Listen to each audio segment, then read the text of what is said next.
Bismillahirrahmanirrahim. Assalamualaikum warahmatullahi wabarakatuh. Alhamdulillahirabbil alamin. Wa bihi nasta'inu ala umuri dunya waddin. Allahumma shalli wa sallim wa barik ala habibina wa syafi'ina sayyidina maulana Muhammadin wa ala alihi wa ashabihi wa man tabi'ahum bi ihsanin ila yaumiddin. Bismillahirrahmanirrahim. Sebelumnya perkenalkan, nama saya M. Arif Hidayatullah. Saya dari Institut Agama Islam Negeri Kediri. Ya. Di sini ada yang dari Kediri. Mboten, sampean pundi Mas? Sampean rumahnya mana? Mriki. Di sini iki semua nggih. Nggih. Ngoten nggih. Terus saya di sini untuk menyelesaikan tugas saya dari kampus, yaitu membuat video pembelajaran mengajar. Alhamdulillah saya memilih mengajar di sini. Dan di sini saya akan berbagi ilmu mengenai ilmu saya yang sudah saya dalami di kampus saya. Dan tema yang akan saya bahas yaitu mengenai hukum pidana. Hukum pidana dalam kajian ilmu fikih disebut jarimah. Pernah belajar mengenai jarimah? Belum? Belum. Terus ngeten, langsung saja kita mulai ya. Hukum pidana Islam dalam kajian ilmu fikih dikenal dengan istilah jarimah. Bisa dicatat kalau ntar ada sesi pertanyaan, boleh bertanya ntar. Dalam ilmu fikih, persoalan-persoalan mengenai perbuatan kejahatan dan sanksi hukum yang dikenakan terhadap pelakunya dibicarakan adalah bab jarimah. Jarimah menjangkau dua kelompok pembahasan, yaitu jinayat dan hudud. Jinayat yaitu pembahasan mengenai tindak kejahatan mengenai pembunuhan dan penganiayaan, serta sanksi hukumnya seperti kisos, diat, dan kifarat.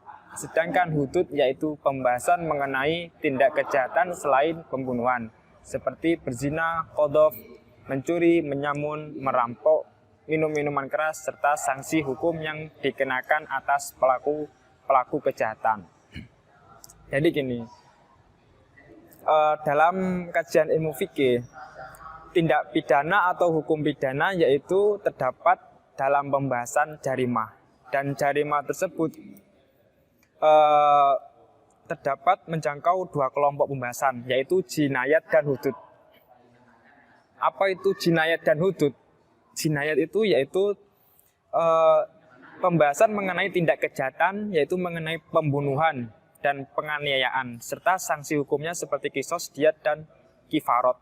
Sedangkan hudud yaitu selain pembunuhan. Bisa dipahami? Jadi dalam ranah ilmu fikih, masalah hukum pidana, hukum tindak pidana yaitu terdapat dalam pembahasan jarimah. Jarimah menjangkau dua pembahasan, yaitu jinayat dan hudud. Jinayat dalam ranah pembunuhan, sedangkan hudud selain pembunuhan. Paham? Ya. Terus sekarang melanjutkan mengenai pembunuhan. Pengertian pembunuhan yaitu melenyapkan nyawa seseorang baik dengan sengaja ataupun tidak sengaja, dengan alat yang mematikan atau tidak mematikan. Jadi kita sudah pahami bahwasanya pembunuhan itu apa. Pembunuhan itu yaitu melenyapkan seseorang baik dengan sengaja maupun tidak sengaja. Terus apa saja macam-macam pembunuhan? Yang pertama ada qatlu amdi, yaitu pembunuhan dengan sengaja. Qatlu syibhu amdi, yaitu pembunuhan seperti sengaja, dan qatlu khata', yaitu pembunuhan tersalah. Pembunuhan sengaja atau qatlu amdi yaitu sesuatu pembunuhan yang telah direncanakan dengan memakai alat yang biasanya mematikan seseorang. Dikatakan membunuh dengan sengaja apabila pembunuhan tersebut sudah balik dan mempunyai niat atau rencana untuk melakukan pembunuhan. memakai alat yang biasanya mematikan manusia. Sedangkan orang yang terbunuh adalah orang baik, bukan orang yang tersalah. Jadi bisa disimpulkan bahwasanya qatlu amdi ini pembunuhan secara sengaja, yaitu dilakukan oleh orang yang sudah baligh. Dan orang yang terbunuh itu tidak melakukan kesalahan atau tidak ada haknya untuk kita bunuh. Itu namanya qatlu amdi. Ya, dalam ilmu fikih namanya qatlu amdi. Dan direncanakan. Kalau tidak direncanakan namanya bukan pembunuhan sengaja atau pembunuhan qatlu amdi. Terus yang kedua, macam-macam dari pembunuhan tersebut yaitu qatlu shibu amdi, pembunuhan seperti disengaja. Apa sih pembunuhan seperti disengaja? Yaitu pembunuhan yang terjadi sengaja dilakukan oleh seorang mukallaf. Seorang mukallaf itu yaitu seorang yang sudah dikenai beban. Paham nggak? Paham sih teman-teman?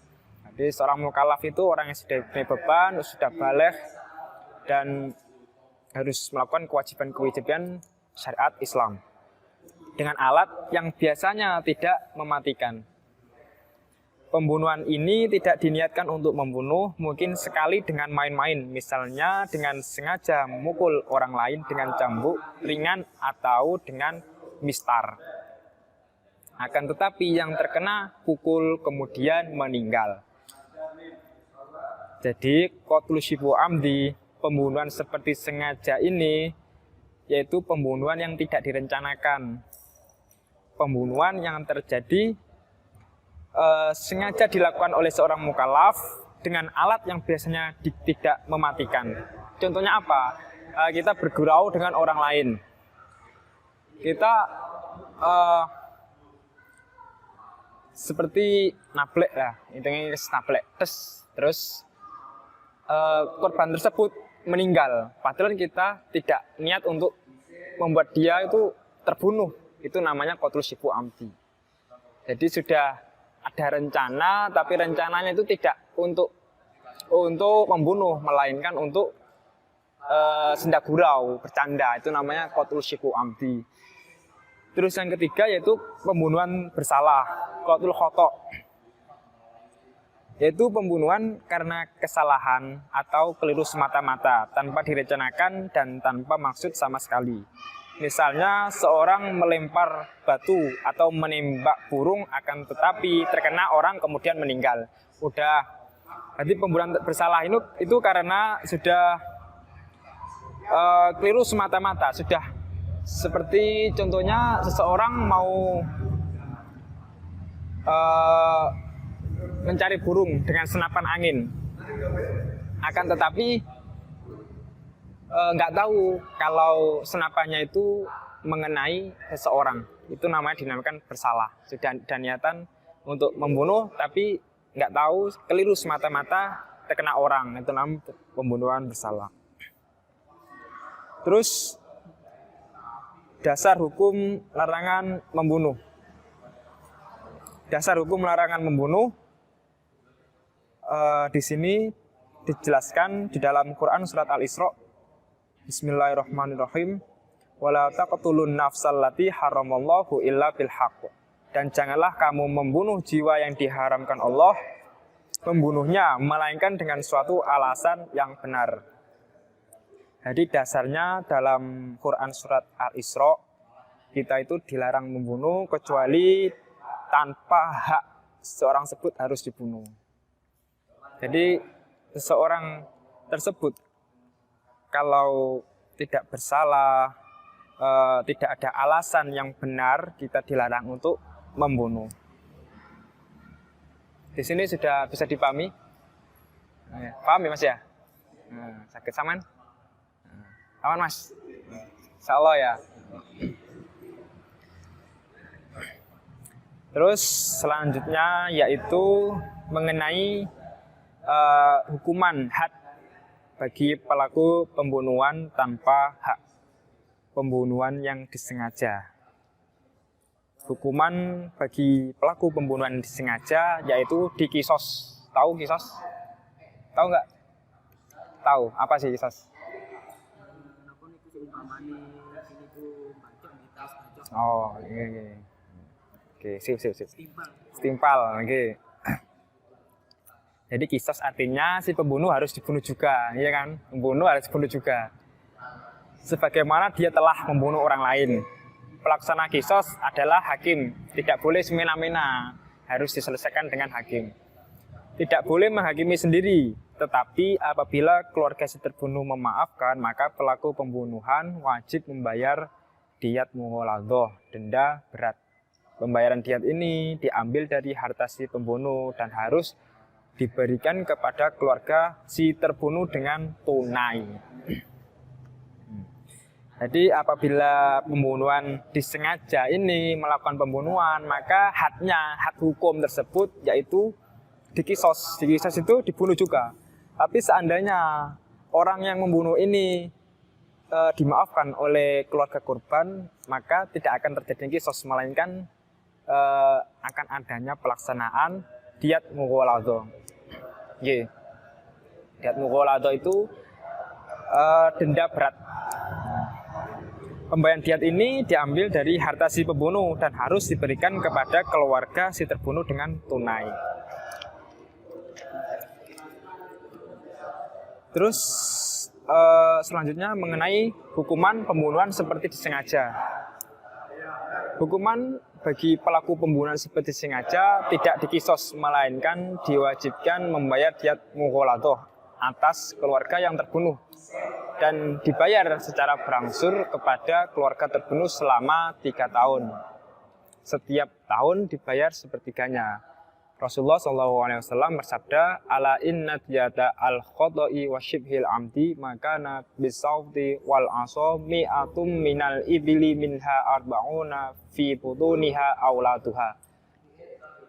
Ingatlah bahwa denda bagi pembunuhan tersalah seperti sengaja itu, kalau dengan cambuk dan tongkat ialah 100 ekor unta, 40 diantaranya sedang bunting. Jadi hukumannya pembunuhan seperti disengaja yaitu 100 ekor unta, 40 diantaranya sedang bunting, sedang hamil. Selanjutnya hukuman mengenai pembunuhan tersalah, qatlul khata', yaitu hukuman terhadap pelaku pembunuhan tersalah tidak dikisos, melainkan diwajibkan membayar diyat mukhaffafah, denda ringan yang harus dibayar oleh keluarga pembunuh kepada keluarga terbunuh. Bayaran itu dilakukan selama 3 tahun, tiap tahun sepertiganya. Selain harus membayar diyat, pembunuh tersalah juga harus membayar kifarat. Jadi pembunuhan tersalah ini tidak dikisos, melainkan membayar diyat mukhaffafah, denda ringan yang harus dibayar oleh keluarga pembunuh. Sing bunuh itu didenda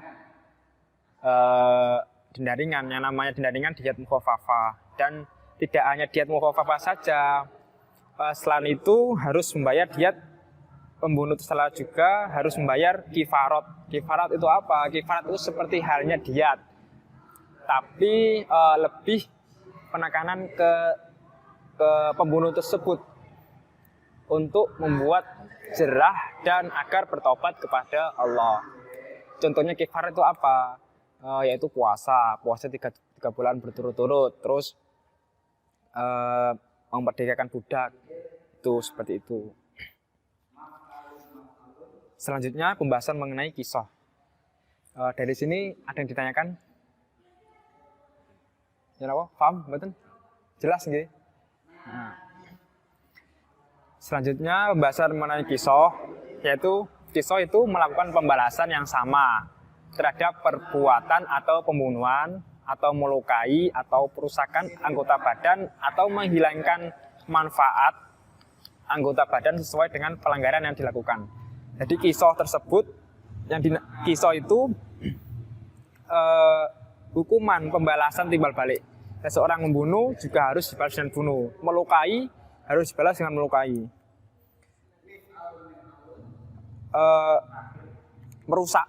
Perusakan anggota badan seperti tergores atau apa, itu juga dibalas, ada balasannya. Hukum kisos. Hukum kisos sebagai bentuk hukuman bagi pelaku pembunuhan atau pelaku penghilangan manfaat fungsi anggota badan. Diisyaratkan dalam Islam. Diisyaratkan dalam Islam, ketentuan mengenai kisos ini dijelaskan dalam Al-Quran antara lain firman Allah, Bismillahirrahmanirrahim. Wa katabna 'alaihim fiha an-nafsa bin nafsi wal 'aina bil 'aini wal anfa bil anfi wal udhna bil udhuni was sinna bis sinni wal juruha qisas. Faman tasaddaqa bihi fa wa kafaratul lah. Amal lam yahkum bima anzalallahu fa ulaika humudz zalimun. Dalam Quran surat Al-Maidah ayat 45 dijelaskan, dan kami telah tetapkan terhadap mereka di dalamnya bahwasanya jiwa dibalas dengan jiwa, mata dengan mata, hidung dengan hidung, telinga dengan telinga, dan gigi dengan gigi, dan luka-luka pun dengan kisosnya. Barang siapa melepaskan hak kisosnya, akan melepaskan hak itu menjadi penebus dosa baginya. Barang siapa yang tidak memutuskan perkara menurut apa yang diturunkan Allah, maka mereka itu adalah orang-orang yang zalim. Jadi kisah ini, apapun yang dilakukan seorang, kita balas. Pembunuhan tersebut, membunuh, kita balas bunuh. Mata, kita balas mata. Hidung, kita balas hidung. Telinga, kita balas telinga. Gigi, kita balas gigi. Dan luka pun ada kisosnya. Terus syarat-syarat kisos apa saja? Yaitu orang yang terbunuh terpelihara darahnya, bukan orang jahat, itu bisa melakukan kisos. Selanjutnya pembunuh sudah balik dan berakal. Pembunuh bukan bapak dari terbunuh. Orang yang dibunuh sama derajatnya dengan orang yang membunuh atau tidak lebih rendah. Seperti Islam dengan Islam, merdeka dengan merdeka, hamba dengan hamba. Sudah bisa dipahami mengenai kisos? Ya.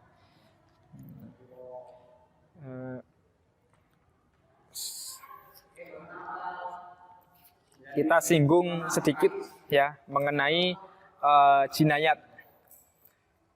Jinayat adalah sejumlah harta yang wajib diberikan kepada pihak yang terbunuh.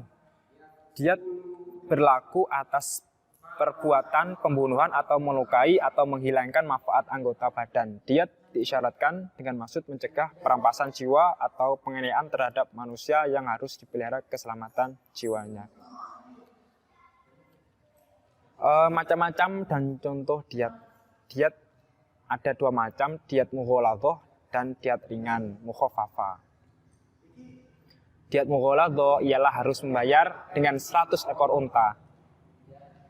Terdiri dari 30 ekor hikoh, unta betina, umur 3 sampai 4 tahun.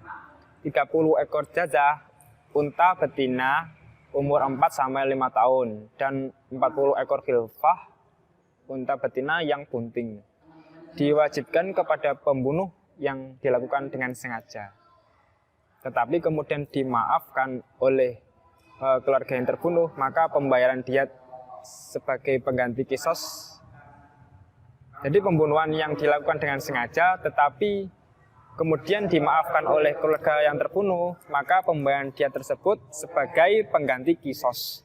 Jadi diat itu denda yang harus diberikan kepada keluarga korban sebagai pengganti kisos. Terus yang kedua, pembunuhan seperti disengaja. Diatnya apa? Diatnya pembunuhan seperti disengaja yaitu diat mughaladhah pada pembunuhan seperti disengaja. Wajib membayar oleh keluarga pembunuh dan diangsur selama 3 tahun. Setiap tahun dibayar sepertiganya.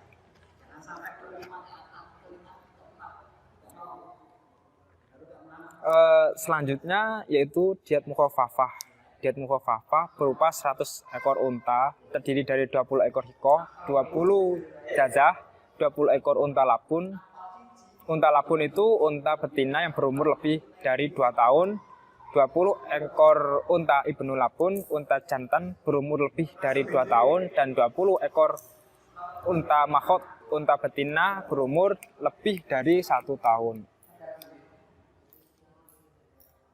Diat mukhaffafah ini diwajibkan atas pembunuhan tersalah, dibayar oleh keluarga pembunuh dan diangsur 3 tahun, tiap tahun sepertiganya.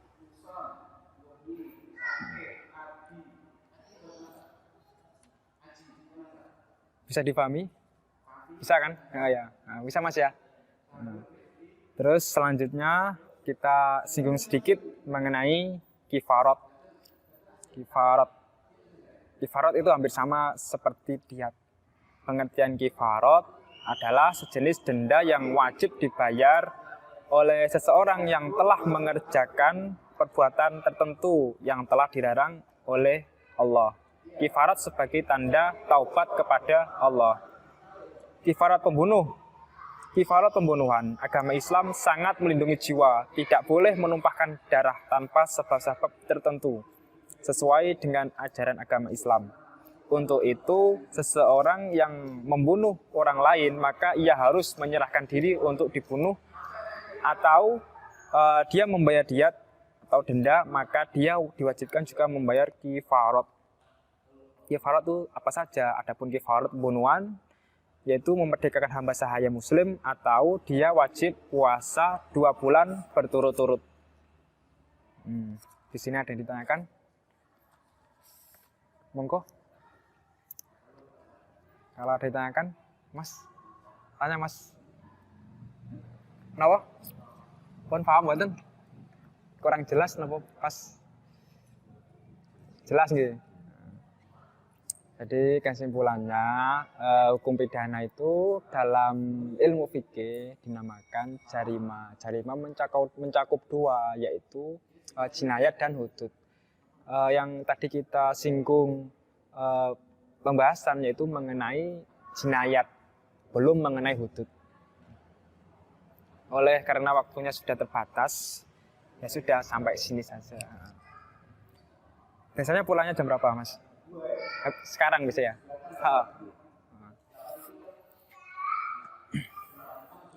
Sudah, kita tutup pelajaran hari ini dengan membaca suratul Fatihah. Al-Hadiniyah ala kulli syafaati Rasulullah Muhammad sallallahu alaihi wasallam. Al-Fatihah.